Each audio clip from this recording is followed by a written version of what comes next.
좋으신 주님께서 주시는 위로와 평안과 새롭게 하시는 은혜가 교우 여러분과 함께하길 바랍니다.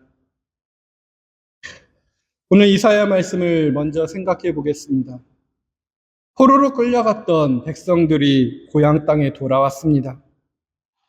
무너진 성전 자리에 서서 그들은 오랫동안 잃어버렸던 예배를, 그리고 그 성전을 다시 세우고 싶은 마음이 들었을 것입니다. 그런데 바로 그 회복의 자리에서 하나님께서 뜻밖의 말씀을 전합니다. 돌아온 백성이 가장 먼저 정리하고 싶었던 것은 아마 경계였을 것입니다. 누가 진짜 하나님의 백성이고 누가 그 성전 뜰 안에 설 수 있는가 말입니다.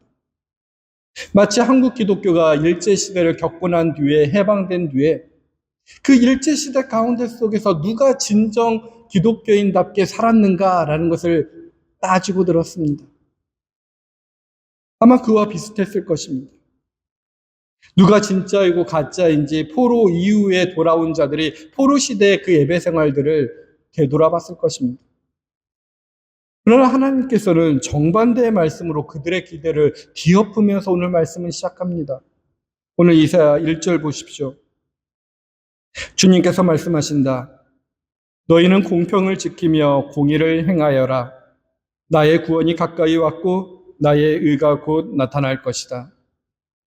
이 말씀에 이어 하나님께서는 그동안 결코 상상할 수 없었던 존재들을 향해 또한 문을 여십니다. 이방 사람들, 그리고 몸이 완전하지 못하여 회중에 들 수 없다고 여겨졌던 이들에게까지 말입니다. 6절, 7절에 이렇게 기록되어 있죠. 주님을 섬기려고 하는 이방 사람들은, 여기서 이방 사람들이 초청됩니다. 주님의 이름을 사랑하여 주님의 종이 되어라. 안식일을 지켜 더럽히지 않고 나의 언약을 철저히 지키는 이방 사람들은 내가 그들을 나의 거룩한 산으로 인도하여 기도하는 내 집에서 기쁨을 누리게 하겠다. 또한 그들이 내 제단 위에 바친 번제물과 희생제물들을 내가 기꺼이 받을 것이니 나의 집은 만민이 모여 기도하는 집이라고 불릴 것이다 라고 표현합니다. 만민이 모여 기도하는 집. 이 한 구절 안에 돌아온 백성들이 세우려고 했던 경계와 하나님께서 세우고자 하는 집 사이의 어긋남이 고스란히 담겨 있다고 저는 묵상이 되었습니다. 백성은 구별된 우리들만의 성전을 다시 짓고 싶었을 뿐인데 하나님께서는 그 성전문을 열어놓고 계신다고 묵상이 되는 것입니다. 그리고 그 문 앞에 조건이 하나 붙긴 했습니다. 안식일을 지키고 언약을 철저히 지키는 이방 사람이라는 조건 말입니다. 이 조건은 언뜻 보면은 새로운 배제의 기준처럼 들리기도 합니다. 자격을 갖춘 이방인만 들어오라고 들립니다. 그래서 저는 이 본문 앞에서 잠시 머물러 봤습니다. 왜냐하면 사실 저와 여러분들 이스라엘 사람들의 입장에서 보면 이방인 아닌가요? 주님이 만민의 기도하는 집 그 성전으로 우리가 들어가기 위해서는 사실 이 구절 그대로 따라야 되지 않을까요? 그렇다면 우리가 바로 안식일을 지키고 언약을 철저히 수행하는 이방인들이 되어야 되는데 그 조건이 무엇일까 묵상하게 되었습니다. 그 조건을 정말로 지킬 수 있는 사람이 누구였는지를 조금 더 깊이 들여보게 되었습니다. 안식일을 지킨다는 것, 언약을 철저히 붙잡는다는 것, 이것이 과연 모두에게 동등하게 열려있는 가능성이 있는지 거기에서부터 생각을 전 더 나아가기 시작했습니다. 그래서 안식일부터 생각해 봤습니다. 안식일의 계명은 원래 배제를 위해서 주어졌던 계명이 아닙니다. 정반대입니다. 신명기 5장에 안식일에 대한 규례가 나옵니다. 안식일을 지켜 명하라고 하면서 5장 14절 15절을 참고하면 신명기의 말씀, 아들과 딸만이 아니라 남종과 여종, 그리고 짐승까지, 나아가 성문 안에 머무는 나그네까지 포함하여 다 함께 쉬라고 명령합니다. 그리고 그 이유를 그렇게 밝힙니다. 너희가 이집트 땅에서 종이었던 것을 기억하라. 주 너희 하나님이 강한 손과 편팔로 너희를 거기서 이끌어내셨다. 그러므로 안식일을 지키라고 명령하고 계십니다. 이 신명기의 말씀을 논리를 곰곰이 따라가 보았습니다. 그러면 놀라운 사실을 발견하게 됩니다. 안식일은 애초에 쉴 수 없었던 자들을 위한 계명이라는 것입니다. 종에겐 쉬는 날이 없습니다. 나그네에게는 정착할 땅이 없습니다. 짐승에게는 스스로 멈출 권리가 없습니다. 이 모든 존재들에게 하나님께서는 너희도 쉬어라고 명령하고 계십니다. 그것도 단순한 배려가 아니라 이스라엘이 자신이 바로 그 종이었던 기억에서 근거해서 말입니다. 그러니 안식일은 처음부터 자유를 누릴 형편이 되지 못하는 자들에게 자유를 강제라도 나누어 주기 위한 계명이었다고 해석할 수 있습니다. 그런데 세월이 흘러가면서 포로를 지나 돌아온 공동체 안에서 이 계명이 서서히 다른 얼굴을 취하고 있는 듯 보입니다. 안식일을 지킨다는 것이 이제는 여유가 있어야만 가능한 일이 되곤 합니다. 하루를 온전히 멈추고 일하지 않을 수 있으려면 그날 하루의 양식을 이미 확보해 놓아야만 합니다. 밭을 갈지 않아도 굶지 않을 재산이 있어야 합니다. 종을 부리는 자는 쉴 수 있지만 그 종 자신은 주인이 허락하지 않으면 쉴 수가 없습니다. 목자로 살아가는 이들, 날마다 양떼를 따라 이동해야 하는 이들에게 안식일의 정지는 사치에 가깝습니다. 그 목동과 양을 소유한 자만 쉴 수 있습니다. 그렇게 해서 원래는 종과 나그네를 품기 위해 주어졌던 그 안식일 계명이 어느 순간부터 안식일을 지킬 수 있는 자와 지킬 수 없는 자를 가르는 선이 되어버렸습니다. 계명 자체는 하나도 바뀌지 않았는데 말입니다. 그러나 그 계명을 실제로 지킬 수 있는 처지에 있느냐 없느냐가 이제는 누가 하나님의 백성다운 백성인지를 판가름하는 그들만의 잣대가 되어버린 것입니다.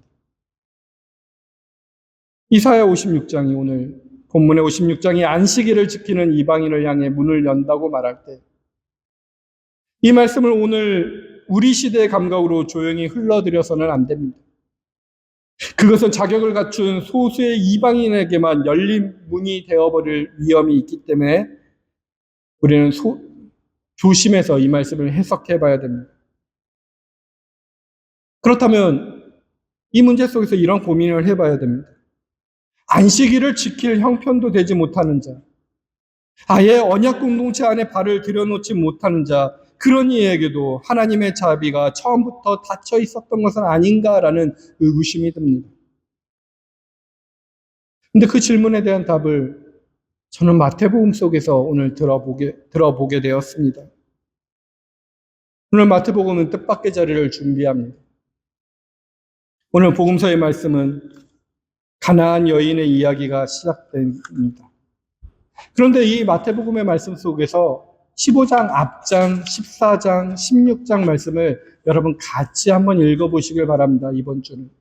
혹시 지금 성경책에 있으신 분은 성경책을 펴시고 마태복음의 15장의 앞부분을 한번 보시기 바랍니다. 마태는 15장 첫 절에 예루살렘에 온 이들의 방문을 기록하면서 이 내용들을 기록합니다. 1절, 2절에 보면 그때 예루살렘에서 바리새파 사람들과 율법학자들이 예수께서 와서 말하였다. 당신의 제자들은 어찌하여 장로들의 전통을 어기는 것입니까? 그들은 빵을 먹을 때 손을 씻지 않았습니다. 라고 하면서 예수님에게 따져 묻고 있습니다. 손을 씻지 않는 것. 오늘 우리에게는 사소한 위생 문제처럼 들리지만 그러나 그들에게는 결코 사소한 문제가 아니었습니다. 정결과 부정을 가리는 정교한 구례들은 안식일의 계명과 마찬가지로 원래는 하나님 앞에 서는 백성들의 거룩함을 지키기 위한 것인데 그들에게는 하나님의 백성인지 아닌지를 가리는 잣대가 되었기 때문에 그렇습니다. 그래서 예수님은 그들의 질문 속에서 다른 것을 보십니다. 그들의 전통이 어느새 하나님의 말씀 그 자체를 폐하는 도구가 되어버렸다는 사실을 지적합니다. 3절, 8절, 9절에 이런 말씀이 있습니다.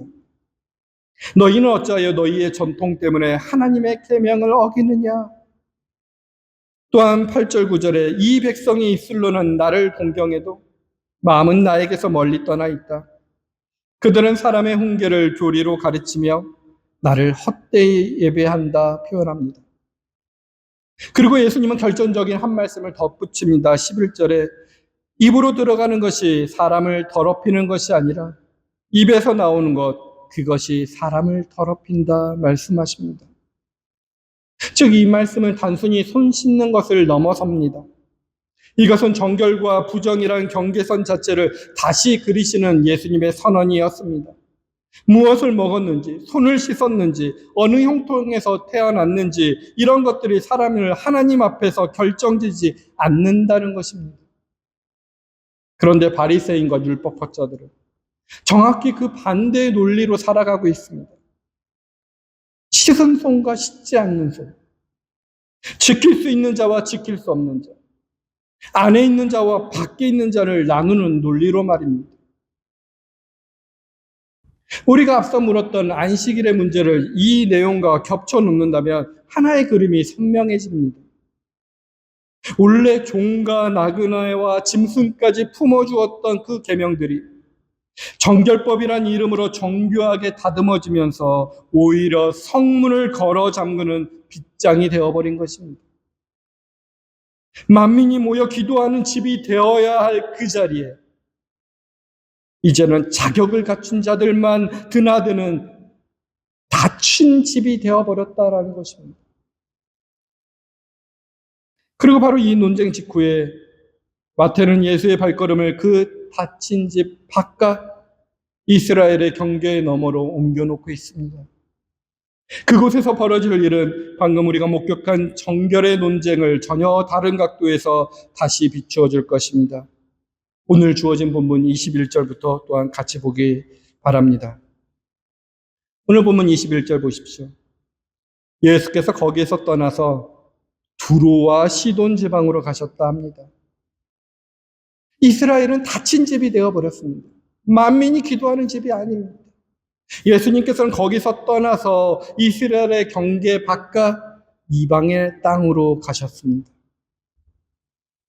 주님이 찾아가셨습니다. 그 주님은 오늘도 우리에게 찾아오실 것입니다. 그리고 그곳에서 한 여인이 예수님을 만납니다. 22절입니다. 마침 가나안 여자 한 사람이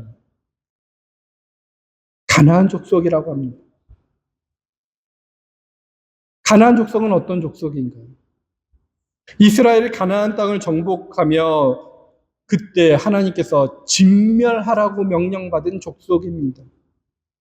그런데 그 족속의 후예를 만나는 것입니다.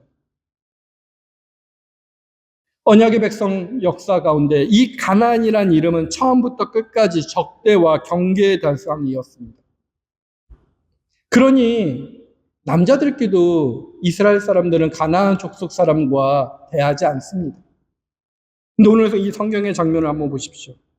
가나안 족속의 한 여인이 유대인 남자에게 그것도 공개된 자리에서 소리 높여 외치고 있습니다. 이 장면 자체가 이미 모든 경계를 흔들어 놓고 있는 사건인 것입니다. 흔하지 않는 사건을 기록되어 있는 것입니다. 그렇다면 예수님의 반응도 이렇게 경계를 흔들어 놓는데 호응하면서 나타나야 되는데 그 다음 구절부터는 우리가 좀채 해석되기가 어려운 내용들이 나옵니다. 예수님의 반응 우리를 당혹하게 만듭니다. 23절 앞부분이 예수께서는 한마디도 대답하지 않으셨다 합니다. 침묵이었다고 합니다. 그것도 그냥 지나가는 침묵이 아니라 응답 없음 자체가 하나의 대답인 같은 침묵입니다. 그래서 많은 설교하는 사람들이나 아니면 이 성경을 읽는 사람들이 마음이 불편해서 이것을 다른 것으로 서둘러 바꿔놓고 싶습니다. 아, 예수님이 피곤하셨을 거야.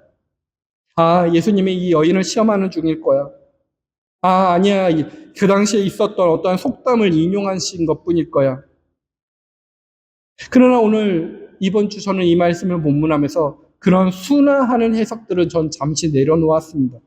그냥 있는 그대로 받아들이려고 고민 많이 해봤습니다. 그래서 이 침묵은 변명이 필요한 사고가 아니라 그냥 이 시점 구속사의 그냥 정직한 현실이라는 것을 그냥 받아들이게 되었습니다. 예수님은 실제로 이스라엘 집에 잃어버린 양들에게만 보내심을 받은 뿐이라고 하셨고 그 사명의 경계가 분명히 실제했던 것입니다. 성경의 대화를 보십시오. 제자들의 이 여인을 성가신 존재로 봅니다. 그래서 23절에 예수님께 간청합니다. 저 여자가 우리 뒤에서 외치고 있으니 그를 안심시켜 떠나보내 주십시오라고 간청하니 예수님은 그 요청에 응한 듯 원칙을 분명히 밝힙니다. 24절에 예수님의 원칙입니다. 나는 오직 이스라엘 집에 길을 잃은 양들에게 보내심을 받았을 따름입니다.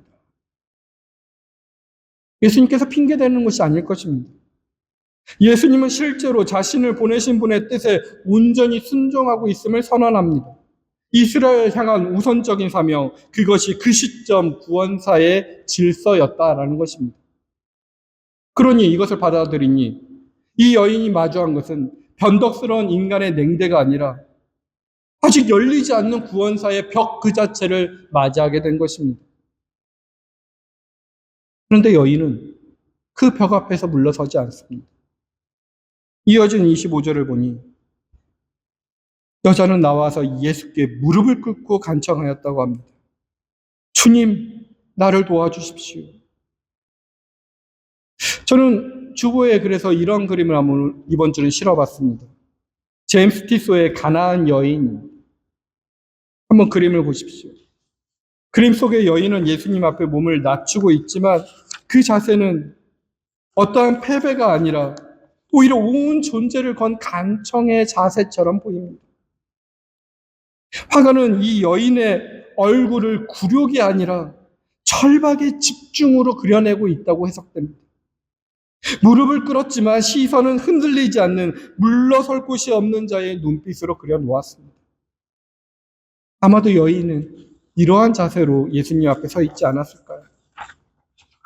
이때 예수님의 다음 말씀은 우리의 예상을 완전히 뛰어넘습니다. 26절입니다. 예수께서 대답하였는데 자녀들의 빵을 집어서 개들에게 던져주는 것은 옳지 않다라고 합니다. 개라고 표현합니다. 유대인들이 이방인들을 낮잡아 볼 때 개라는 단어를 씁니다. 그런데 그 말이 예수님의 입에서 그대로 튀어나옵니다. 이 말씀을 어떻게든 부드럽게 만들려는 온갖 시도들을 하고 싶습니다. 그러나 오늘 전 그 시도도 한번 내려놓아 보았습니다. 그것은 실제로 잔인하게 들리는 말씀이었고 실제로 벽이었습니다. 여인에게. 이 여인은 자신은 이 벽 앞에서 완전히 철저히 자격 없는 자임을 확인받고 있는 장면입니다.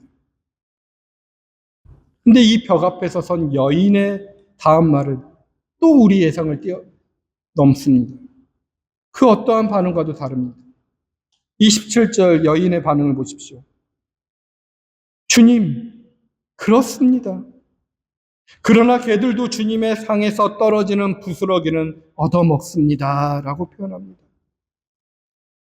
주는 그렇습니다라에 한번 저는 오랫동안 머물러 보았습니다. 그녀는 부정하지 않았습니다. 항변하지도 않았습니다. 자신이 개 취급을 받는 것이 부당하다고 따지지도 않았습니다. 그녀는 그 모욕을 있는 그대로 받아들였습니다. 앞에 있는 벽, 그 시간의 순서도 그대로 받아들였습니다. 그런데 바로 그 순간 그녀의 다음 문장이 모든 것을 뒤집어 놓습니다. 그러나 개들도 주인의 상에서 떨어지는 부스러기는 얻어먹습니다. 라고 고백합니다. 이 말을 그녀의 겸손의 기술로 읽어서는 안 됩니다.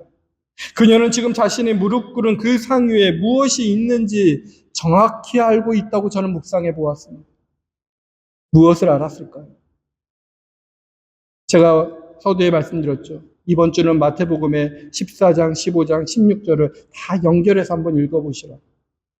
오늘 15장 앞에 있는 14장에 어떠한 사건이 있나요?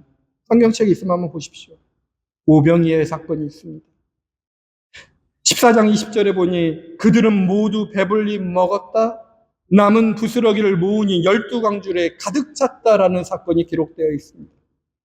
빵 5개와 물고기 2마리로 5,000명을 먹이시고도 남은 것이 12광줄이었다는 사건입니다. 그리고 이 여인을 만나신 후에 예수님은 또 한 번 무리를 먹이십니다. 15장 37절을 보십시오. 사람들이 모두 배불리 먹었다.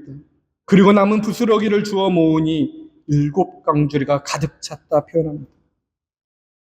그리고 30절의 말씀을 유추해서 해석해 보면 이번에 먹은 이들은 다리 저는 사람들과 지체를 잃은 사람들, 눈먼 사람과 말 못하는 사람들이었습니다. 정결법의 기준으로 보면 하나같이 성전 뜰 안에 설 수 없는 자들이었습니다. 그런데도 그들 앞에 상이 차려졌고 그 상에 부스러기들이 넘쳐 흘렀는데 그 강주리가 넘쳐 흘렸다는 장면입니다. 근데 이 가나안 여인이 이 두 사건 사이에 있는 것입니다. 그녀가 부스러기라도 얻어먹겠습니다 말했을 때 그것은 예원이 아니라 어떠한 알미 아니었을까 묵상이 되었습니다. 그녀는 이 주님의 상이 늘 남는 상이라는 것을, 넘치도록 차려져서 바닥까지 흘러내리는 상이라는 것을 알고 있지 않았을까요? 오병이어의 기적의 상이라는 것을. 그녀의 믿음이 크다는 것은 단순히 애원한 것이 아니라 그녀가 신뢰하는 것이 자기의 끈기가 아니라 이 상을 차리시는 분의 씀씀이라는 것입니다. 그 예수님을 신뢰하였던 것입니다. 예수님이 그 마음을 받아들였기 때문에 28절에 이렇게 말씀하지 않았을까요? 여자여, 참으로 내 믿음이 크다. 내 소원대로 되어라. 바로 그 시각에 그 여자의 딸이 낳았다 합니다. 바로 그 시각에 어떠한 절차도 기다림도 자격심사의 기간도 없었습니다. 개라고 불렸던 여인이 그 말이 떨어지는 순간 딸을 되찾았습니다. 낮아짐과 높아짐 사이에 아무런 간격이 없었습니다. 그렇다면 가나안 여인의 이야기에서 그냥 우리가 여기서 멈춘다면 자칫 위험한 결론에 도달할 수 있습니다.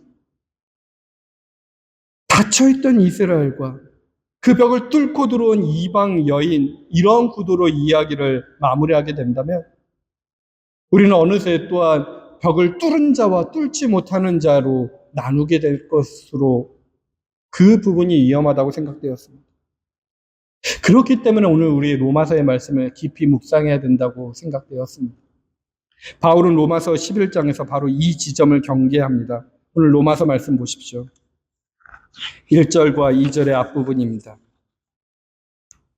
그러면 내가 묻습니다. 하나님께서 자기 백성을 버리시는 것은 아닙니까?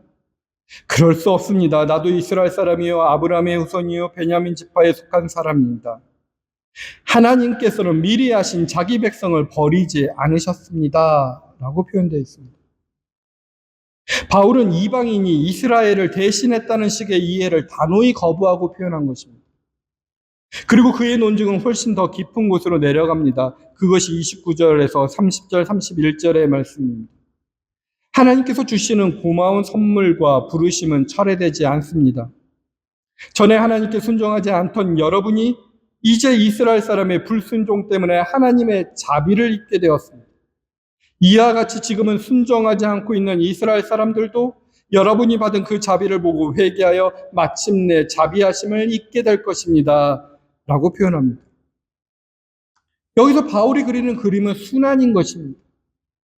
이스라엘의 불순종이 이방인에게 긍휼의 통로가 되었고 이 이방인이 받은 긍휼이 다시 이스라엘에게는 회개와 긍휼의 통로가 되었다는 것입니다.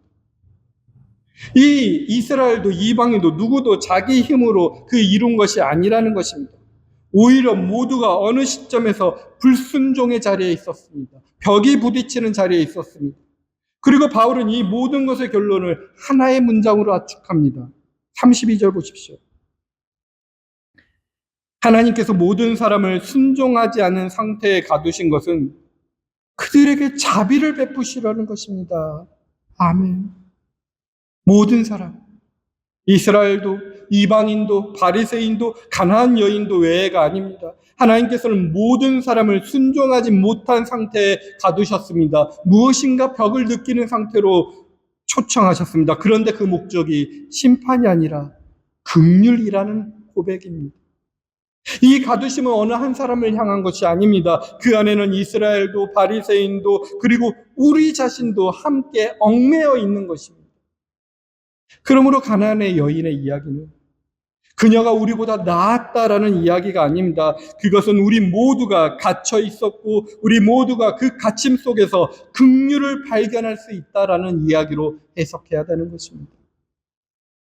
바리새인의 정결독도, 이스라엘의 우선의 사명도, 심지어 우리가 붙들고 있는 신앙의 자부심마저도 그 모든 것이 실은 우리를 올가매는 굴레의 한 형태일 수 있다는 것을 이 본문은 조용히 우리에게 묻고 있습니다.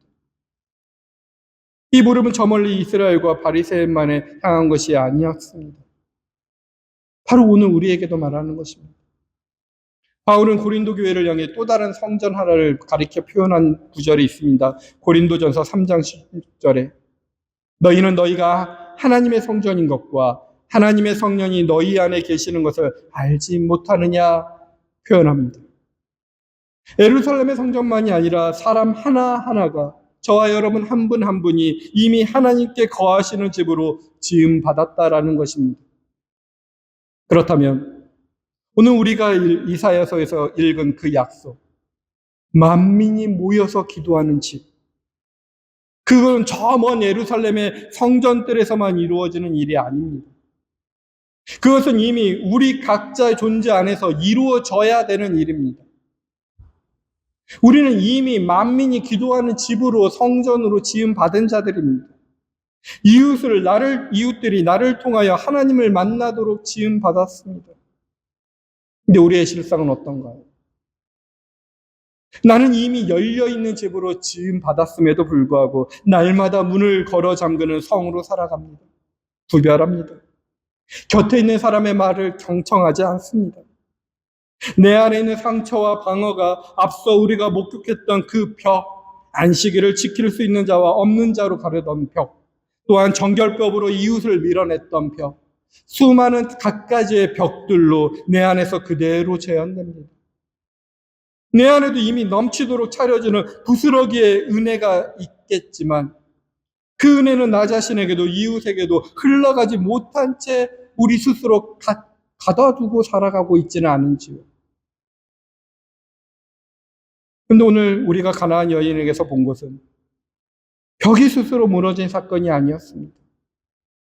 하나님께서 이미 그 벽 안에 문 하나를 내어놓으시고 여인은 다만 그것을 알아차렸을 뿐인 것입니다. 그 여인에게 먼저 오병이의 사건을 보게 했던 것입니다.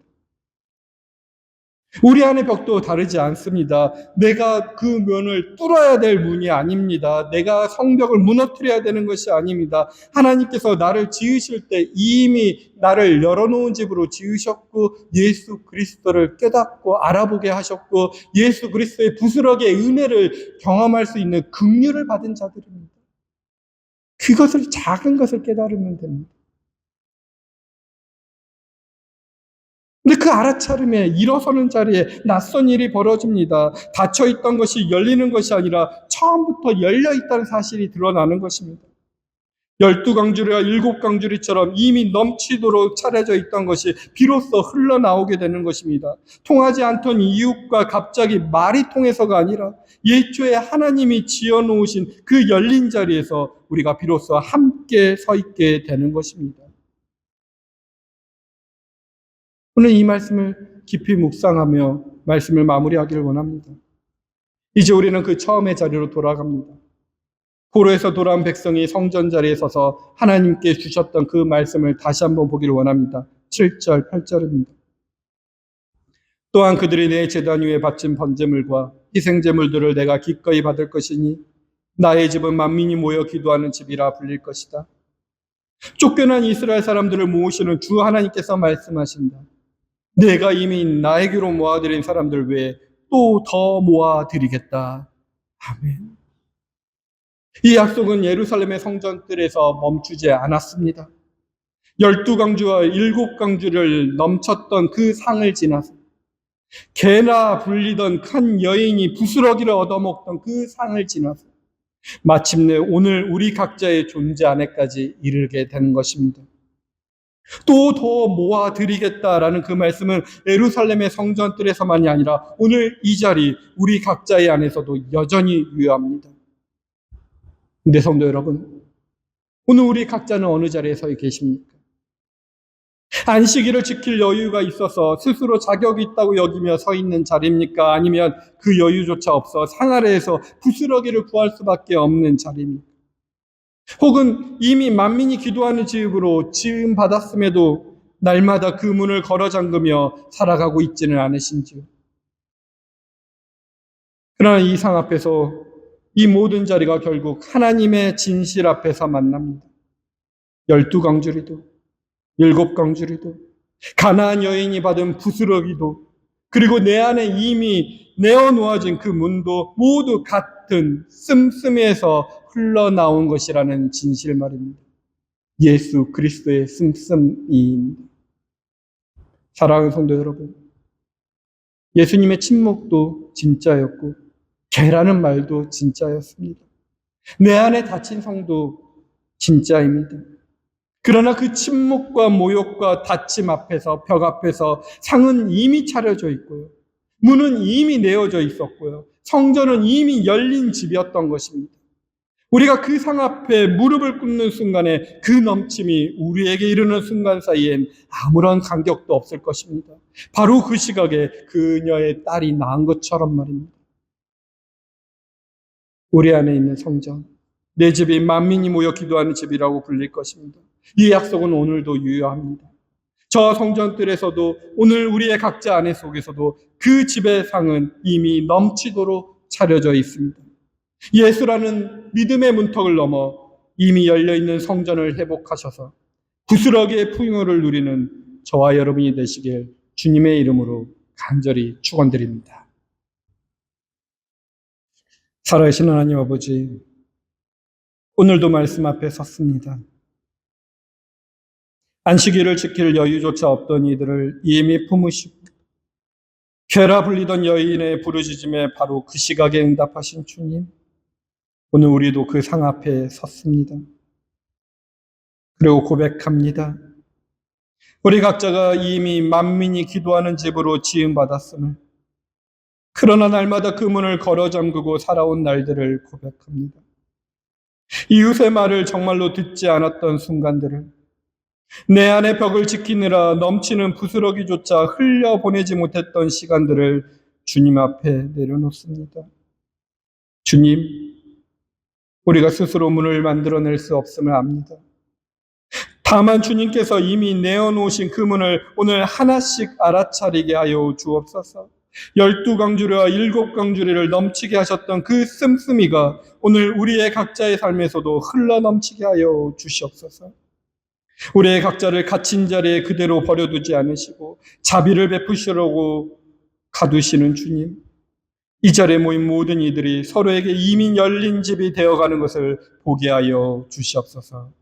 예수 그리스도의 이름으로 기도합니다. 아멘.